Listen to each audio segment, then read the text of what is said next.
آپ صلی اللہ علیہ وآلہ وسلم کے اس خطبے کو سننے کے لیے کم و بیش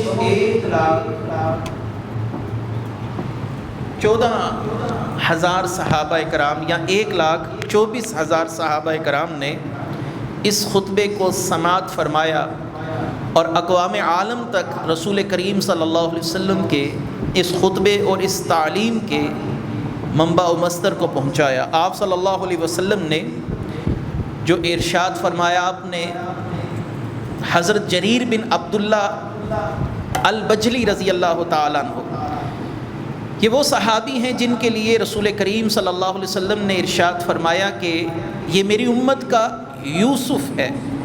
اتنے حسین صحابی ہیں اور اتنے طویل القامت صحابی کہ آپ کے لیے یہ مشہور ہے کہ جب آپ کھڑے ہوتے تو آپ کا سر اونٹ کی کوہان کے برابر ہوتا۔ تو آپ صلی اللہ علیہ وآلہ وسلم نے حضرت جریر کو حکم دیا کہ لوگوں کو حکم دیا جائے کہ لوگ خاموش ہوں۔ جریر بن عبداللہ البجلی کی ایک آواز تھی، یا ایھا الناس، اے لوگو۔ جب آپ نے یہ آواز بلند کی تو تمام کے تمام مجمع پر خاموشی ہے۔ اب اس سے اگلی آواز ہے رسول کریم صلی اللہ علیہ وآلہ وسلم کی۔ آپ صلی اللہ علیہ وسلم نے فرمایا، بعد الحمد للہ والثناء علیہ ایھا الناس، اللہ کی تعریف اور تسبیح اور تحلیل کے بعد، ایھا الناس، اے لوگو، ان دماءکم و اموالکم علیکم حرام، آج شریعت اسلامی نے تم یعنی ملت اسلامیہ پر ایک مسلمان کا مال اور اس کی جان کو حرام کر دیا۔ بڑے ہی خوبصورت جملے ہیں۔ اب دیکھیے کہ کوئی مسلمان کسی مسلمان کی عزت نہیں اچھال سکتا، کوئی مسلمان کسی مسلمان کی عیب جوئی نہیں کر سکتا، کیونکہ وہ اس کی عزت اور اس کے تقدس کے منافی ہے۔ آپ نے فرمایا آج مسلمان کے متعلق یہ جان لے کہ اللہ تعالیٰ نے اس کا مال اور اس کی عزت کو اس پر حرام کر دیا ہے۔ اس ایک جملے کے اندر زبان کی وہ تمام برائیاں جس سے کسی مسلمان کو ایذا پہنچے وہ حرام ہو گئی۔ وہ عمل جس سے کسی مسلمان کو کسی مسلمان سے ہاتھ سے ایذا پہنچے، یعنی دست و گریبان ہونا، چوری کرنا، ڈاکہ ڈالنا، اس طرح کے تمام امور اس جملے نے حرام کر دی کہ آج تمہاری عزتیں اور مال ایک دوسرے پر حرام کر دیا گیا ہے۔ آپ صلی اللہ علیہ وسلم نے ارشاد فرمایا، ان تلقوا ربکم کا حرمت یومکم ھذا فی شہرکم ھذا وفی بلدکم ھذا وانکم ستلقون ربکم فسیسألکم عن اعمالکم۔ آپ صلی اللہ علیہ وسلم نے فرمایا، جیسے یہ مہینہ حرمت والا ہے، عزتوں والا ہے، اور یہ شہر عزتوں والا ہے، ایسے ہی ایک مسلمان دوسرے مسلمان کے لیے عزت والا ہے۔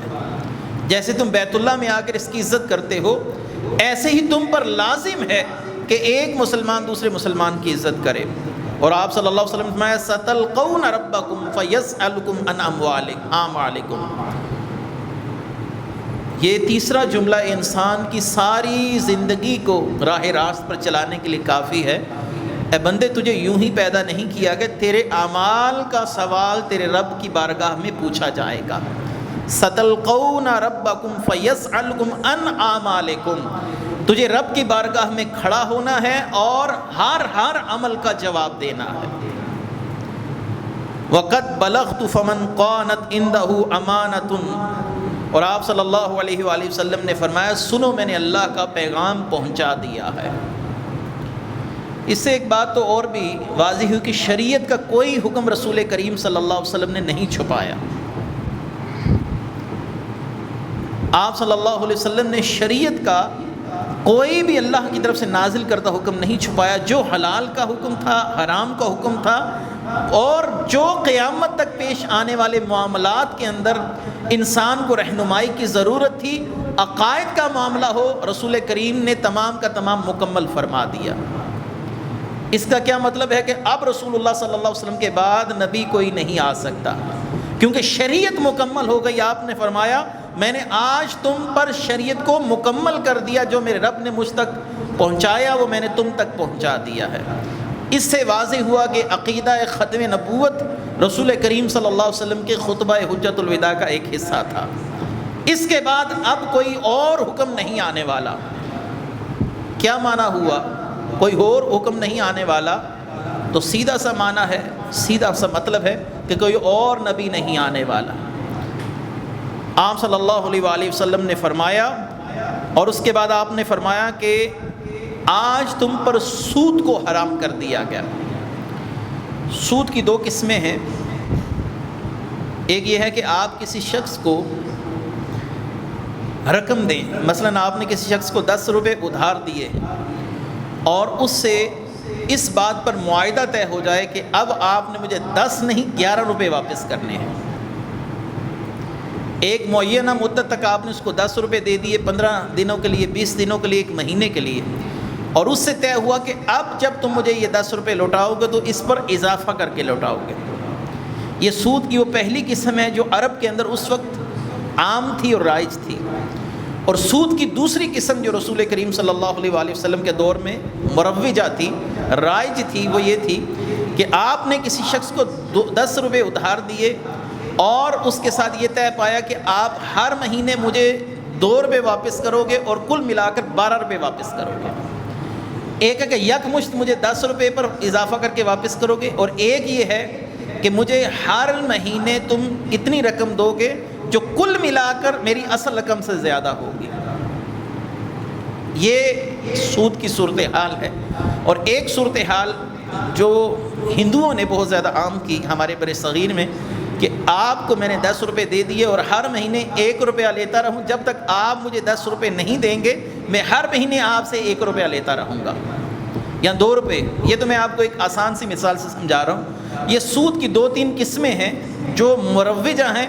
آپ صلی اللہ علیہ وآلہ وسلم نے فرمایا کہ آج تم پر سود کو مکمل حرام کر دیا گیا ہے، اور جو کسی نے کسی کے ساتھ لین دین کرنا ہے سود کا وہ اس کو معاف کر دے۔ جو ہونا تھا وہ ہو گیا، اب اللہ تبارک و تعالی سود کے متعلق سخت احکامات فرما رہا ہے۔ وَلَا تَظْلِمُونَ وَلَا تُظْلَمُونَ، اور تم میں کوئی شخص کسی شخص پر ظلم نہ کرے اور کوئی شخص تم پر ظلم نہ کرے۔ ظالم کے خلاف آواز بھی اٹھانی ہے اور کسی پر ظلم بھی نہیں کرنا ہے۔ رسول اللہ صلی اللہ علیہ وسلم سے پوچھا گیا کہ سب سے افضل جہاد کیا ہے، تو آپ نے فرمایا ظالم حکمران کے سامنے آواز اٹھانا، یہ سب سے افضل جہاد ہے۔ پھر آپ صلی اللہ علیہ وآلہ وسلم نے مزید کیا ارشاد فرمایا، ایھا الناس الشیطان قد یئس ان یعبد بارضکم ھذہ ابدا۔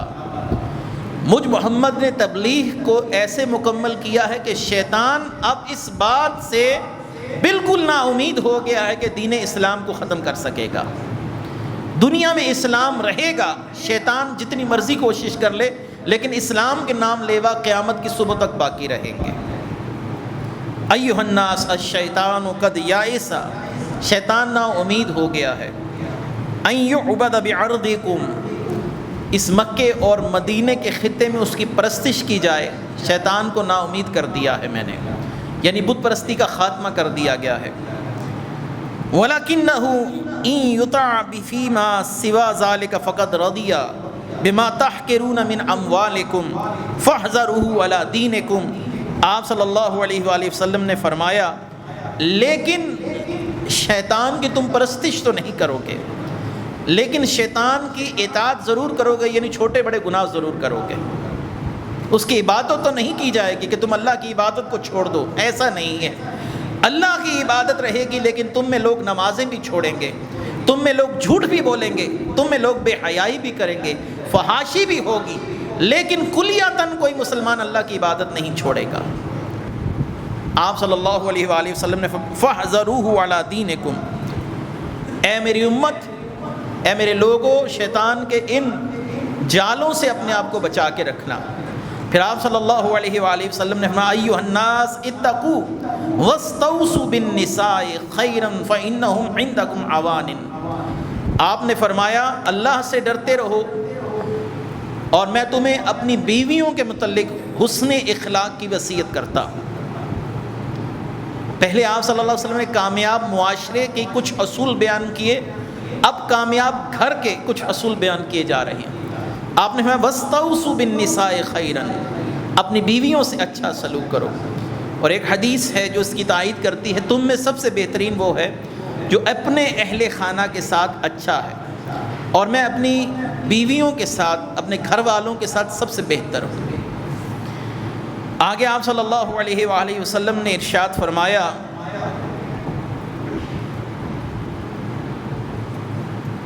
حق لکم علیہن ان یؤتعن فرشکم احدا تکرہونہ وعلیہن ان لا یأتین بفاحشۃ مبینۃ۔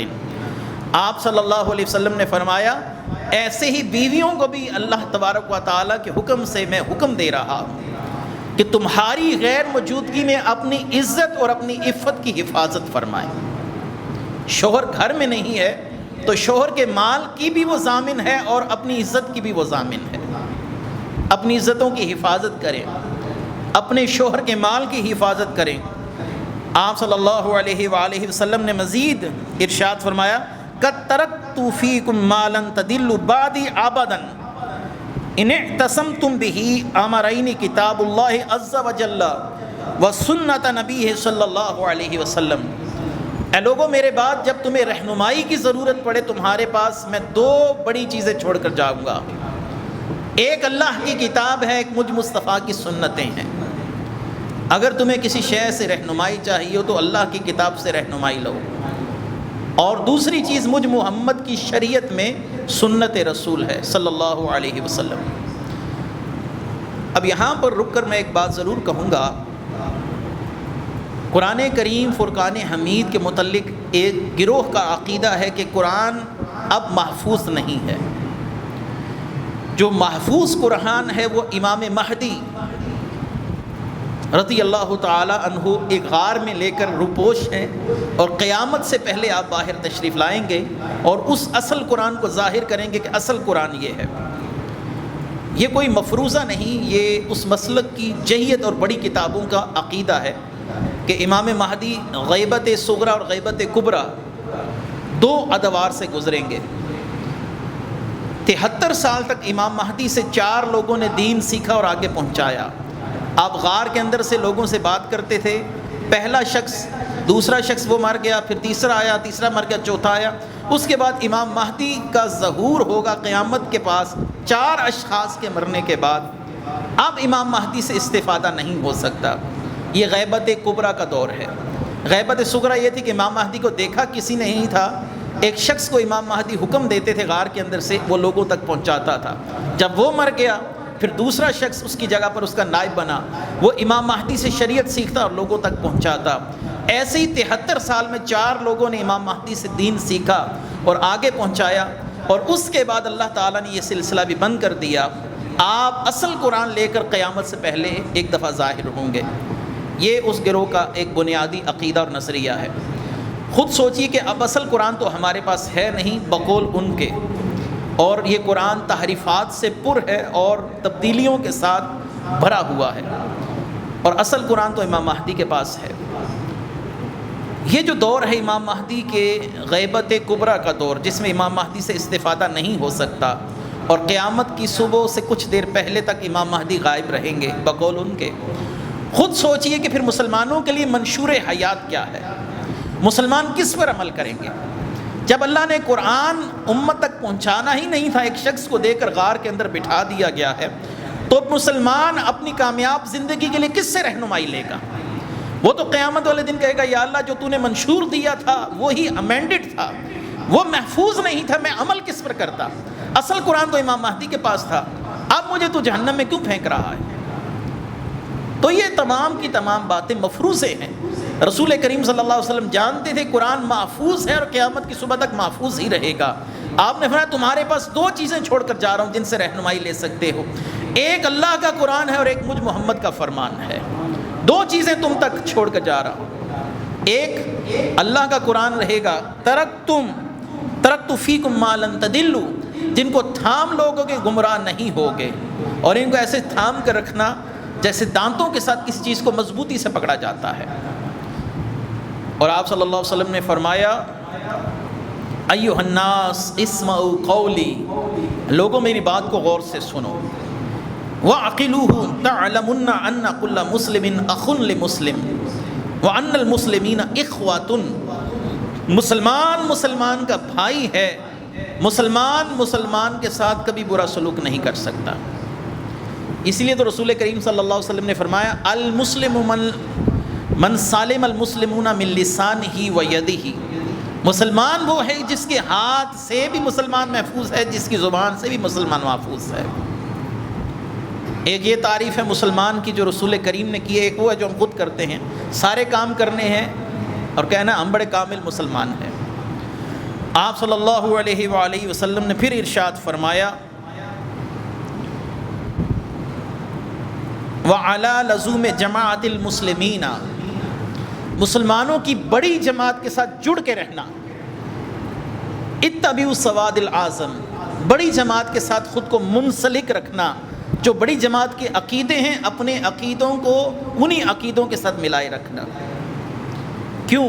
آپ صلی اللہ علیہ وسلم کی ایک حدیث ہے، جب کوئی بھیڑ اپنے ریوڑ سے جدا ہو جاتی ہے تو بھیڑیا اس کو آسانی سے اٹھا کر لے جاتا ہے۔ ایسے ہی جو شخص نئی تحقیقات کا میدان سجا لے اور لوگوں میں نئے نئے عقیدے بیان کرے جو اکابرین امت سے ہم تک نہیں پہنچے، اور نئی تحقیقات کر کے لوگوں کو گمراہ کرے، وہ شخص خود بھی گمراہ ہے، لوگوں کو بھی گمراہ کر رہا ہے۔ ہمارے عقیدے صحابہ کے لیے کیا ہیں، رسول بیت کی اہل بیت کے لیے کیا ہے، قرآن کے لیے ہمارا عقیدہ کیا ہے، ختم نبوت کے لیے ہمارا عقیدہ کیا ہے، قیامت کے لیے ہمارا عقیدہ کیا ہے، قبر کے عذاب کے لیے ہمارا عقیدہ کیا ہے۔ الحمدللہ اہل سنت و جماعت وہ جماعت ہے کہ 1400 سال سے جو عقائد شروع ہوئے وہ آج تک ہم تک ویسے ہی چلے آ رہے ہیں، کوئی نئی تحقیق نہیں ہے ہمارے پاس۔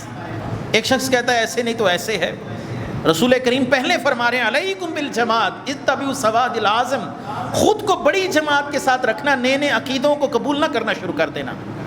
یہ تو نئی بات کر دی انہوں نے۔ وہ عقیدہ جو رسول کریم کی ختم نبوت کے لیے وہ یہی ہے کہ رسول کریم کے بعد نہ کوئی ذلی نبی آ سکتا ہے، نہ کوئی بروزی نبی آ سکتا ہے۔ آپ کے بعد نبوت کا دروازہ بند کر دیا گیا ہے۔ الحمدللہ 1400 سال کی صبح سے لے کر آج کی صبح تک دیکھ لیجئے، رسول کریم کے دور سے اب تک یہی عقیدہ رہا ہے کہ رسول کریم کے بعد کوئی نبی نہیں آ سکتا ہے۔ یہ اہل سنت کا ایک وصف ہے، اہل سنت کی انفرادی شان ہے کہ ہمارے عقیدے رسول کریم صلی اللہ علیہ وسلم کے صحابہ سے ثابت ہیں۔ اگر ہم رسول کریم کے لیے غیب کا علم کا عقیدہ رکھتے ہیں تو یہ رسول کریم کے سامنے سواد بن کارب نے کہا وَأَنَّكَ مَامُونٌ عَلَىٰ كُلِّ غَائِبٍ، اے رسول کریم اللہ نے آپ کو ہر غیب پر امین بنا کے رکھا ہے۔ اگر ہمارا یہ عقیدہ ہے کہ رسول کریم صلی اللہ علیہ وآلہ وسلم کے بعد اس امت میں ابو بکر صدیق افضل ہیں، پھر عمر فاروق افضل ہیں، پھر عثمان غنی افضل ہیں، پھر مولا علی افضل ہیں، تو صحیح بخاری کھولیے، عبداللہ بن عمر کہتے ہیں ہم رسول کریم کے سامنے کہتے تھے رسول کریم کے بعد سب سے افضل ابو بکر ہیں، پھر عمر ہیں، پھر عثمان ہیں، رسول کریم اس بات کا انکار نہیں فرمایا کرتے تھے۔ یہ بخاری سے ہمارا عقیدہ اور عبداللہ بن عمر سے ثابت ہے۔ اسی لیے تو مولا علی نے کہا لا اجد احدا فضلنی علی ابی بکر و عمر الا جلدته حد المفتری، مجھے کسی نے ابو بکر اور عمر سے افضل کہا میں اس کو 80 کوڑے ماروں گا۔ کیوں؟ کیونکہ وہ شخص جماعت سے علیحدہ ہو گیا، اس نے نیا عقیدہ گھڑ لیا۔ جب انسان جماعت اہل سنت سے علیحدہ ہوتا ہے اور نئے نئے عقیدے گھڑتا ہے تو مختلف قسم کی خرابیوں میں آ جاتا ہے۔ پھر اس کو صحابہ کی بھی توہین کرنی پڑتی ہے کیونکہ صحابہ سے اس عقیدے کا ثبوت نہیں ملتا۔ اور کوئی شخص جب نئے عقیدے گھڑتا ہے تو اس کو قرآن کی آیات کی تعویلات کرنی پڑتی ہیں۔ اب قرآن نے کہا کہ رسول کریم کے بعد نبی کوئی نہیں، تو مرزا غلام احمد قادیانی کہتا نہیں ادھر اس مطلب کا اس کا مطلب یہ ہے، اس کا مطلب یہ ہے۔ رسول کریم صلی اللہ علیہ وسلم نے اسی لیے پیر میر علی شاہ صاحب کو فرمایا تھا اے میر علی شاہ واپس لوٹ جا، ایک شخص تعویلات کی کینچی سے قرآن اور سنت کے مفاہیم کو بگاڑ رہا ہے۔ عقیدہ وہی ہے جو اہل سنت کا 1400 سال سے چلا آ رہا ہے۔ رسول کریم سے صحابہ تک دین پہنچا، صحابہ سے تابعین تک پہنچا، تابعین سے تبع تابعین تک پہنچا، تبع تابعین سے اس امت کے علماء تک پہنچا، پھر اگلے درجے کے علماء تک پہنچا۔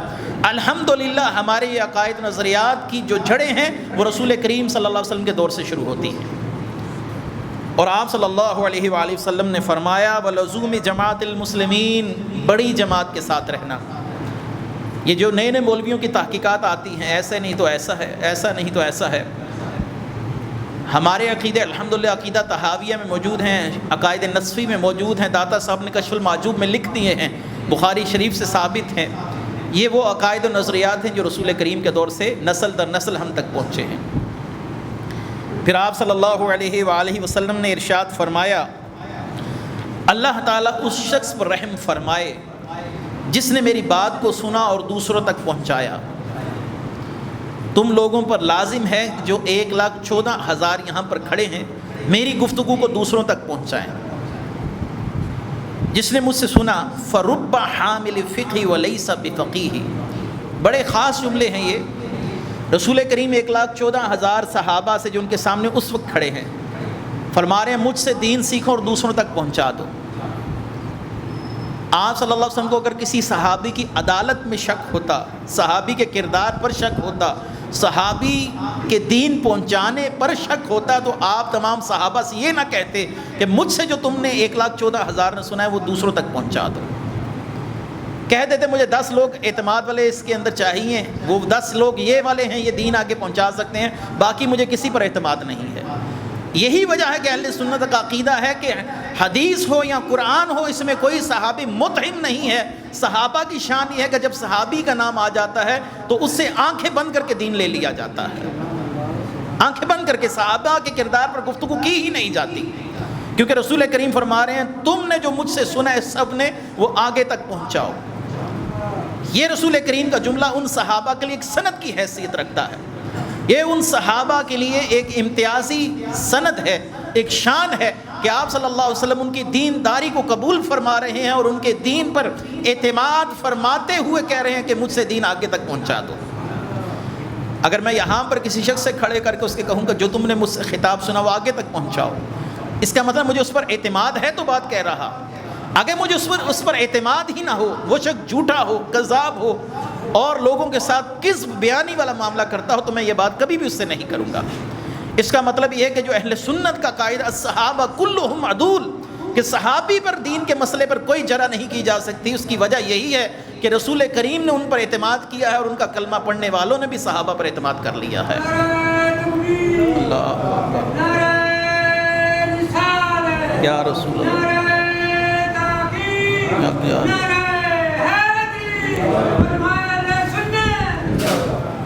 آپ صلی اللہ علیہ وسلم کے صحابہ کو علم حدیث کے اندر محدثین کے ہاں یہ عظمت حاصل ہے، صرف یہ کہہ دیا جائے کہ رسول کریم سے ایک صحابی نے سنا اور صحابی سے فلاں شخص نے سنا، صحابی کا نام موجود نہیں ہے حدیث کے اندر، صرف یہ کہہ دیا تابعی نے کہ میں نے صحابی سے سنا ہے، اور کون صحابی یہ معلوم نہیں ہے۔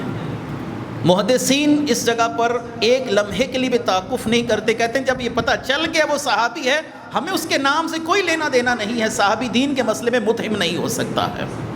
یہ رسول اللہ کی جماعت ہے، اگر صحابہ متہم ہو جائیں گے تو جو دین رسول کریم سے ہم تک پہنچا، جو نمازیں پہنچی، جو حج پہنچا، جو قرآن پہنچا، جو شریعت پہنچی، سب مشکوک ہو کے رہ جائے گی، کیونکہ کسی شخص کا یہ دعویٰ نہیں کہ میں نے رسول کریم سے دین براہ راست سیکھا ہے۔ رسول کریم سے سب سے پہلی جماعت کون سی ہے جس نے دین سیکھا؟ وہ صحابہ کی جماعت ہے۔ صحابہ کرام رسول کریم کو دیکھ رہے ہیں کہ آپ نے حج کیسے کیا ہے، پھر لوگوں کو بتایا کہ رسول کریم نے اس کے 7 چکر لیے ہیں، آپ نے صفا اور مروہ کی سعی فرمائی ہے، اس کے بعد آپ نے قربانی یوں کی ہے، آپ صلی اللہ علیہ وسلم نے نماز یوں پڑھی ہے، جب ایسے مسئلہ ہوا تو آپ نے چاشت کی نماز یوں پڑھی ہے، جب یوں معاملہ ہوا تو آپ صلی اللہ علیہ وسلم نے صلاۃ کسوف ایسے ہی پڑھی ہے، آپ صلی اللہ علیہ وسلم نے زکوٰۃ کا نصاب یہ بتایا ہے۔ یہ تمام باتیں جو ہم تک پہنچی امت مسلمہ تک، وہ صحابہ کے ذریعے پہنچی ہیں۔ اس لیے قرآن کریم نے اس جماعت صحابہ کو فرمایا کنتم خیر امہ، تم امت کا بہترین گروہ ہو، تم بہترین امت ہو، تم بہترین لوگ ہو۔ رسول کریم فرماتے ہیں اے لوگوں جو تم نے مجھ سے سیکھا، سب لوگوں سے فرمایا وہ آگے تک پہنچاؤ۔ آگے مزید ارشاد فرمایا وَمَنِ ادَّعَىٰ إِلَىٰ غَيْرَ أَبِيهِ أَوْ تَوَلَّىٰ غَيْرَ مَوَالِيهِ فَعَلَيْهِ لَعْنَةُ اللَّهِ وَمَلَائِكَتِهِ وَالنَّاسِ أَجْمَعِينَ۔ جس شخص نے اپنے آپ کو کسی غیر باپ کی طرف منسوب کیا یہ جو شجرے بدل جاتے ہیں راستے میں، لوگ سید بن جاتے ہیں. 3 نسلوں پہلے پتہ بھی نہیں تھا یہ شخص سید ہے بھی کہ نہیں، اب ناموں کے ساتھ سید اور شاہ لگا ہوا ہے. گویا اس نے اپنا نسب بدلا، اپنا باپ بدل لیا. اگر اس نے باپ نہیں بدلا تو اس کے باپ نے باپ بدلا. اگر آپ ذات کے لحاظ سے کسی ایسی ذات سے منسلک ہیں جو لوگوں کے ہاں قابل اعتراض ہے، تو یاد رکھیے کہ رسول اللہ صلی اللہ علیہ وسلم نے فرمایا تم سب ایک باپ آدم علیہ السلام کی اولاد سے ہو، تمہاری ماں ایک ہے حوا. آج کوئی کسی پر کوئی فضیلت نہیں رکھتا. اس نسب کے لحاظ سے اگر کسی کو فضیلت ہے تو اللہ کی اطاعت کے معاملے کے اندر ہے. لوگوں نے کیا کیا، عزتیں لینے کے لیے پیر خانے کھولے اور اپنے نسب بدل دیے. مجھے ایک دوست نے بتایا ہم فلاں شخص کو جانتے ہیں، وہ اس کا دادا موچی تھا ہمارے گاؤں کا، یہ سرگودا کی بات کر رہا ہوں. اس نے کہا اب پوتا سید بھی ہو گیا اور ان کے ادھر آستانے پر اس بھی چل پڑے. پورا گاؤں جانتا ہے، باہر سے لوگ آتے ہیں ان کو سید صاحب کہتے ہیں، ہاتھ شاتھ چومتے ہیں، عرس ہوتا ہے، لنگر نظر و نیاز سب کچھ چلتا ہے. لیکن دادا پر دادا، اس کا باپ، اس کا باپ، اس کا باپ، یہ خاندانی لوگ موچی ہیں. اب انہوں نے اپنے ناموں کے ساتھ سید، چودھری اور فلاں فلاں اپنے نسب کو تبدیل کیا. آپ صلی اللہ علیہ وسلم نے فرمایا جس نے اپنے نسب کو تبدیل کیا، اپنے باپ کو تبدیل کیا ہے، اپنا خاندان تبدیل کیا، اپنا شجرہ تبدیل کیا، وہ جنت کی خوشبو نہیں سونگھ سکے گا. جانا دور کی بات ہے، جنت میں وہ جنت کی خوشبو بھی نہیں سونگھ سکے گا. صحابہ نے پوچھا جنت کی خوشبو کتنی دور سے آتی ہے؟ آپ نے فرمایا 40 سال کی مسافت سے جنت کی خوشبو آتی ہے. کوئی شخص 40 سال دور بھی کھڑا ہوگا اسے جنت کی خوشبو آ رہی ہوگی. تو ایسے بدبخت کو کس جگہ پر کھڑا کیا جائے گا جو اپنا نسب ہی بدل دے، نام کے ساتھ سابقے لہقے تبدیل کر دے. اور آپ صلی اللہ علیہ وآلہ وسلم نے فرمایا وَأَنْتُمْ تَسْأَلُونَ عَنِّي فَمَا أَنْتُمْ قَائِلُونَ، تم لوگوں سے مجھ محمد کے متعلق سوال ہوگا کہ کیا محمد نے تمہیں نصیحت کر دی تھی؟ وَعَدَيْتَ وَنَصَحْتَ، تم کیا کہو گے؟ کیا میں نے تم سے کوئی چیز چھپائی ہے؟ لوگوں نے کہا نہیں چھپائی. آپ نے ہمارے کوئی قرآن کی آیت چھپائی ہے؟ نہیں چھپائی. حلال حرام کا کوئی مسئلہ چھپایا ہے؟ نہیں چھپایا. جو میرے رب نے مجھ تک پہنچایا وہ سب میں نے تم تک ایمانداری سے پہنچا دیا ہے. اب تم جانو اور تمہارا رب جانے.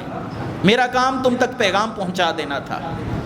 جب میں نے تم تک پیغام پہنچا دیا قرآن کی صورت میں، حدیث کی صورت میں، اب تم اللہ کی بارگاہ میں جواب دے ہو. کوئی یہ نہیں کہہ سکے گا مجھے بات کا پتہ نہیں تھا. لوگ کہتے ہیں ہمیں پتہ ہی نہیں جی اس مسئلے کا. تو یہ آپ کی نالائکی ہے، آپ نے نہیں دین سیکھا. آپ کی نالائکی ہے، دین نہیں سیکھتے. رسول کریم فرما رہے میرا کام تھا پہنچا دینا، میں نے پہنچا دیا. اب سیکھنا کس کا کام ہے؟ وہ ہمارا کام ہے. ہم نے مسجدوں کو آباد ہی نہیں کیا. جمعے کے لیے اس وقت آنا ہے جب 2-3 منٹ رہتے ہوں، تو پھر کیا دین سیکھیں گے ہم؟ ساری زندگی جہالت کی زندگی جی لیتے ہیں. غسل جنابت کا مسئلہ ہو، وضو کا مسئلہ ہو، کسی سے پوچھ لو، الا ماشاء اللہ جس پر اللہ کا کرم ہے وہ سیکھ لے گا، سن لے گا، سمجھ لے گا، عمل کرے گا. لیکن ہماری عوام کا معاملہ یہ ہے کہ دین سیکھنے کا ان کا دل ہی نہیں. تکلیف ہے کہ ہم دین کے زیادہ وقت ہمارا مسجد میں گزرے نا. رسول کریم صلی اللہ علیہ وسلم نے فرمایا منافق کا معاملہ یہ ہے کہ مسجد میں آ کر یوں ہوتا ہے جیسے پرندہ پھڑ پھڑا رہا ہوتا ہے کہ میں کب اس پنجرے سے باہر نکل جاؤں.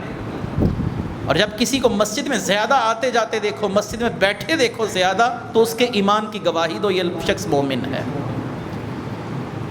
آپ صلی اللہ علیہ وسلم فرما رہے ہیں تم تسألون، تم سے پوچھا جائے گا. تمہاری جان نہیں چھوٹنی، مجھے پتہ نہیں تھا جی، میں اس لیے عمل نہیں کر سکا.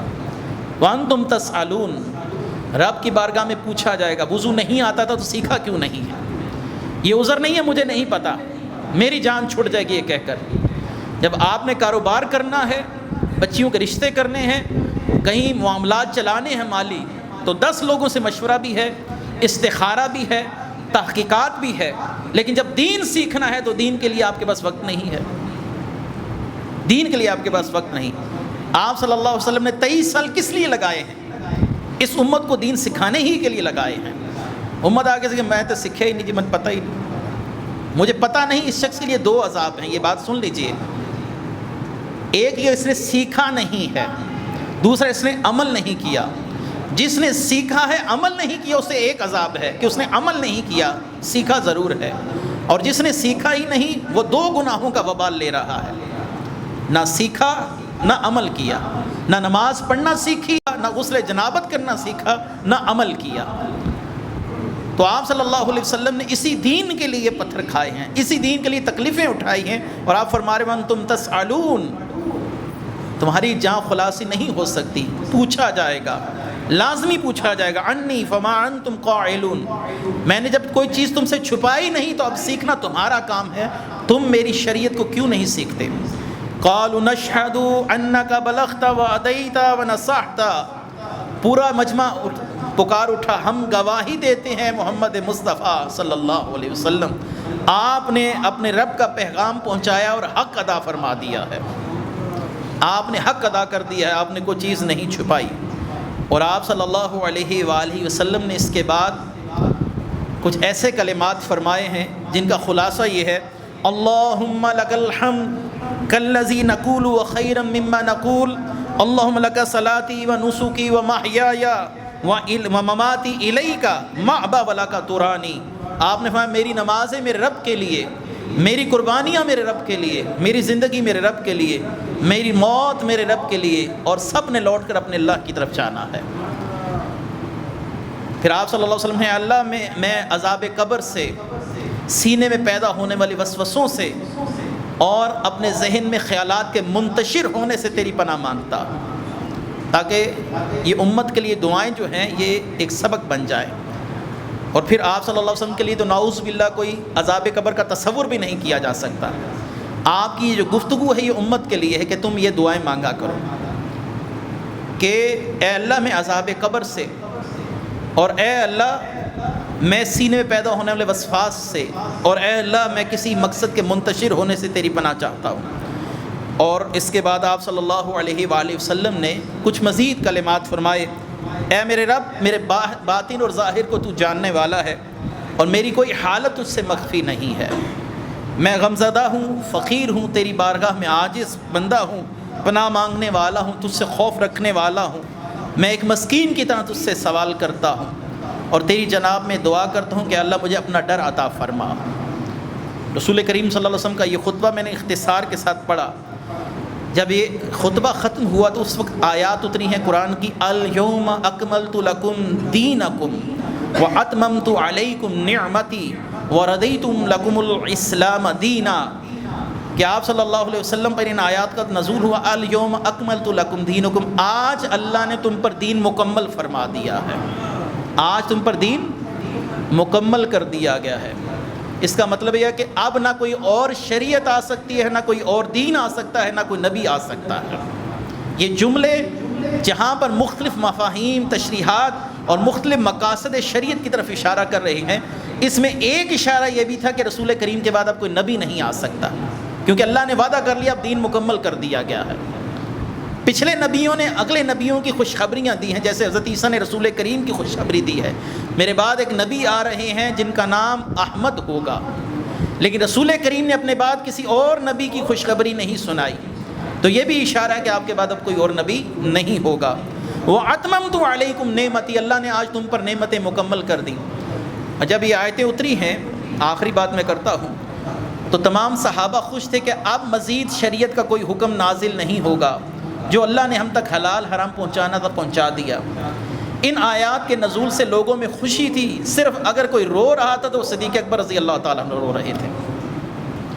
ابن عباس کہنے لگے یہ تو خوشی کا موقع ہے، صدیق اکبر کہنے لگے خوشی کا موقع نہیں ہے، رسول اللہ کے جانے کا وقت آ گیا ہے، کیونکہ اللہ نے کس لیے رسول کریم کو بھیجا ہے؟ شریعت کے نفاذ کے لیے بھیجا ہے، دین کے لیے بھیجا ہے۔ جب دین مکمل ہو گیا تو اس کا مطلب ہے اب رسول اللہ صلی اللہ علیہ وسلم کو اللہ تعالیٰ واپس لے جائے گا۔ صحابہ کہتے ہیں کہ جو صدیق اکبر کو اللہ نے نظر دی تھی وہ نظر کسی اور کے حصے میں نہیں آئی تھی۔ صحابہ میں خوشیاں تھیں لیکن صدیق اکبر رو رہے تھے، سمجھ گئے کہ رسول کریم اپنے جانے کی خبر دے رہے ہیں۔ اور چند ہی ماہ کے بعد رسول اللہ صلی اللہ علیہ وسلم کا وصال ہوا۔ آپ صلی اللہ علیہ وسلم کا اس سال کے بعد، یعنی یہ جو آخری سال ہے 10 ہجری کا، 11 ہجری کے ربیع الاول میں آپ کا وصال ہو گیا تھا۔ تو اللہ تعالیٰ میں شریعت کے مقاصد سمجھنے کی توفیق مرحمت فرمائے۔ وآخر دعوانا الحمد للہ رب العالمین۔